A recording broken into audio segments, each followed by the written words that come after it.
I suspect that they're not going to show the tribute or the ceasefire, Artists for Ceasefire moment that occurred. They didn't mention that, right? It's kind of funny to have a South African dude host the Grammys in the middle of like an ongoing ethnic cleansing campaign where the South African government has successfully sued the genocidal government of Israel in the International Court of Justice. And there is very little mention of it, if at all. Not even like any kind of relevance. No mention of it. Now, this is what I mean, by the way, when I say like, this is the prevailing cultural attitude. There's no changing that. And ultimately, the best you can do is just like have people talk about it and have people mobilize about it so that it is a politically untenable position to continue defending. That's the best you can expect, because at the end of the day, you just got to keep pushing, which is what I do. That's why I tell you all the time, like, regardless of what I'm talking about, regardless of the realistic chances, like, it's not going to stop me advocating for the things that I advocate for. Okay. Anyway, look at this. So Sinéad O'Connor is a very famous pro-Palestinian rights activist, as a matter of fact, and this was her tribute. Justice for ceasefire, peace.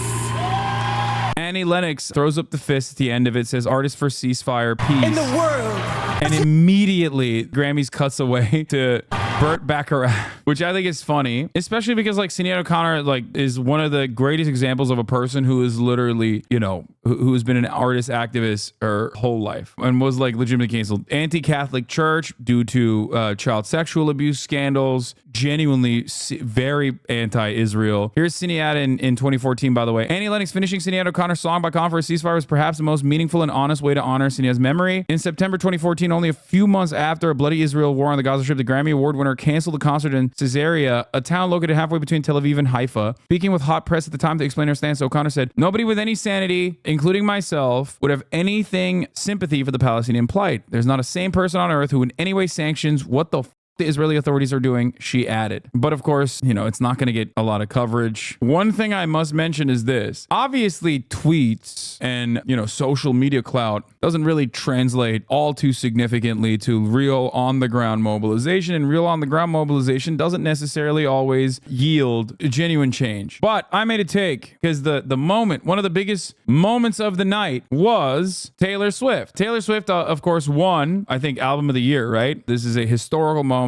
Celine Dion was on stage. People say that she snubbed her. All that kind of stuff is irrelevant, in my opinion. I have no opinion on like Taylor Swift winning Album of the Year either. One thing I thought that was incredible and kind of crazy was the fact that she used music event, like an industry-wide music event, as a jump-off point to literally promote her next album, her upcoming album, which I think is nutty. This is personally a moment for all music. It's just it's a night to celebrate all musicians. And she turned around and used it as a hashtag ad harder than I debate you at the top of the hour. Just think about that. That's kind of crazy, okay? It is a mogul move, 100,000%. It's a major mogul move. Dude, the Grammys are all just a marketing ploy anyway. What are you on about? No, it's just like you have every musician in the room. Every single person is basically like, people that care about music are watching this. This is probably, I would say the Grammys are the most important night in music. It's the Oscars for music. The level of utilizing this as an advertisement, as a jump off point for her platform is like pretty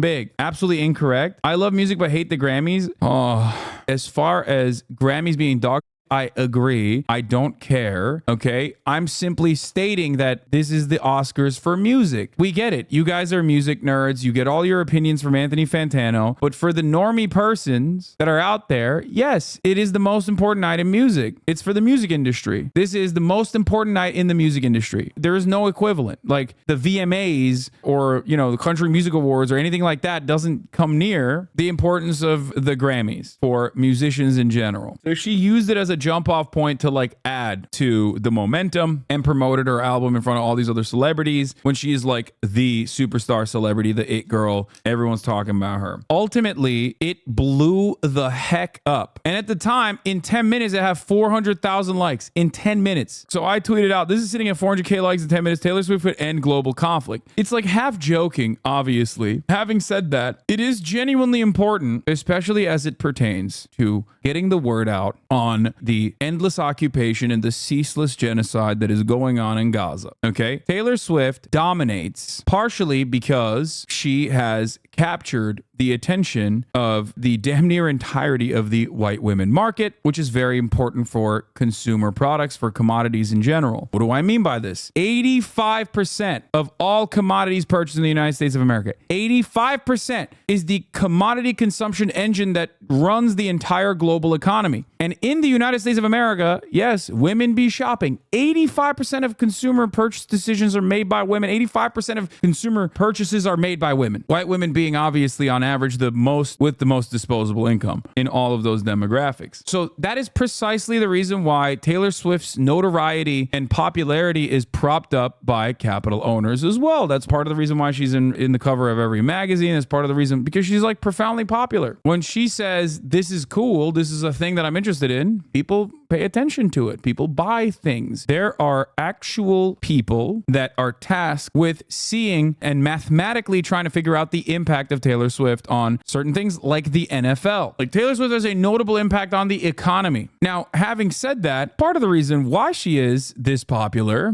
with as broad a demographic of white women as possible is because she doesn't talk about politics. Because when you do talk about politics, you might get recognition after you pass away, like Sinead O'Connor. But while you're alive, you're very much not going to be as marketable of a figure. So part of the reason why she's so popular is the same reason why Trevor Noah, despite being South African, is never going to talk about Gaza when he is hosting the Grammys. That is a major brand risk. And I say this as someone who has personally been, quote unquote, warned by people that I work with on this issue. This is a very real thing, especially when it comes to Israel-Palestine. That's why, yes, in her Netflix documentary, there's a scene where she's arguing with her management team and her dad about wanting to take a stance against Trump and Marsha Blackburn, as a matter of fact. And her manager's like, what the you talking about? Don't do that. Michael Jordan very famously said conservatives buy shoes too. We've seen this. We've seen Melissa Barrera, who is nowhere near a figurehead in the same way that, or a cultural force at the same way that Taylor Swift is, get punished relentlessly for having the most normal approach to the ethnic cleansing that Israel is conducting in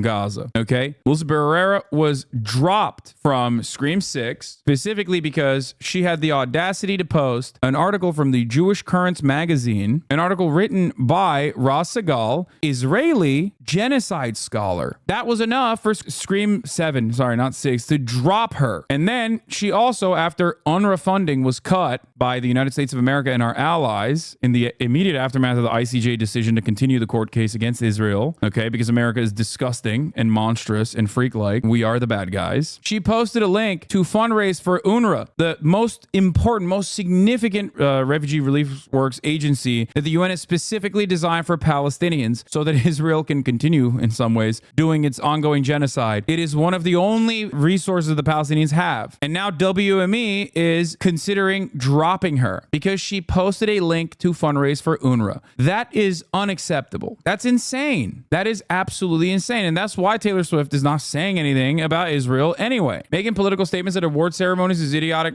anyways? No. Making political statements at award ceremonies is idiotic if you are making a statement that is already like very much broadly accepted in mainstream culture. For example, going into an award ceremony and being like Slava Ukraini, okay, everyone's already celebrating you. You are in line with the American State Department. Now, you might be correct in saying Ukraine should be liberated. I certainly agree with that. Ukraine should be liberated from the Russian invasion. That much is true. But you're not making a brave take as it pertains to like the American culture. And that's why you had 20 minutes of like Zelensky would personally show up at these places.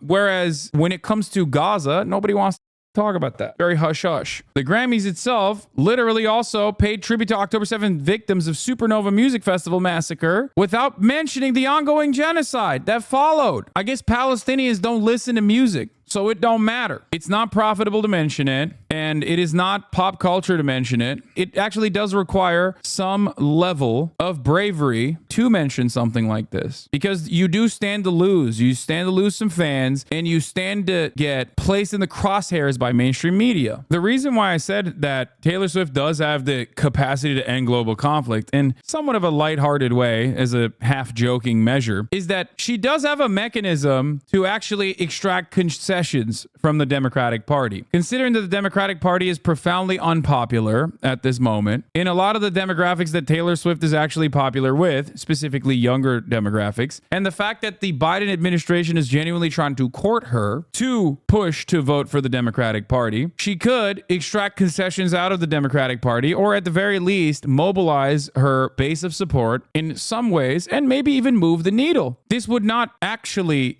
change the outcome, I don't think. That's not what I'm saying at all. But I do believe that even the lightest version of pushing in the direction of a ceasefire could most likely get a lot more people to start questioning things. It would be somewhat of a shift in the public attitude, mostly because a lot of secondary coverage would be hyper focused on what she is saying. Because when a celebrity actually does any kind of protest, the media covers it. That's the difference between me tweeting about Gaza or Israel every goddamn day for the past, 3 months, 4 months, and even covering it for the past 10 years doesn't move the needle in the same way that like Jacksepticeye tweeting about it, gets a ton more interest, because it's like, whoa, even Jacksepticeye has something to say about it. Jackspedicy. I think that it comes from the unexpected places and genuinely moves the needle a little bit in that direction, because like when normies come out and say something about things like this, when regular celebrities, like real celebrities, come out and say things like this, ultimately they have a lot more normies in their audiences, and a lot more normies in their audiences pay attention to what's going on, and they get excited, and